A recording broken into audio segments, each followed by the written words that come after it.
average New Zealander uses 31 kilos of plastic packaging every year, so that's a very good reason to start recycling. On their next time round, these could be transformed into carpet, compost bins or clothes pegs. They could even wind up in a museum, but that causes more problems than you might think. Te Papa has a growing number of treasures made from new and recycled plastic. In the past, it was used to replace ivory, horn and tortoiseshell because natural materials were hard to obtain.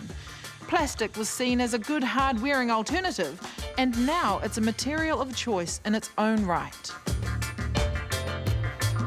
People came from the islands and they had been used to a lot of colour, they'd been used to a lot of natural fibres, and came here, they had difficulty finding those materials. And then also if they would try to get them from the islands, it would be quite expensive. So what they decided to do is look around and, see material that was easily available, quite reasonably priced, and in that they sort of discovered plastics. And I think in New Zealand, the $2 shop helped a lot. They use all kinds of plastic materials, from things like this sushi lei here, where soy sauce bottles were used, washed, and then created into a lovely necklace.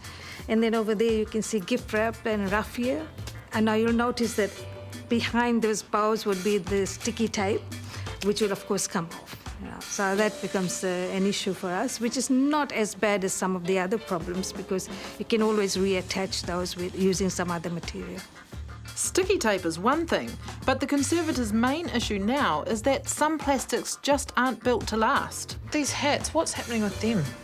You can see there are 3 hats here. One looks very stable. Actually, it is the oldest. Now, it was made some time back when plastic used for food packaging was just ordinary plastic. Now they've added starch, and you find within 6 months they start falling apart. So what we have resorted to is do a very good documentation, take lots of images of the object and the process of deterioration. So that the craftsmanship is not lost, that it's there, and people have examples from which they can look at Te Papa and then continue with their craft.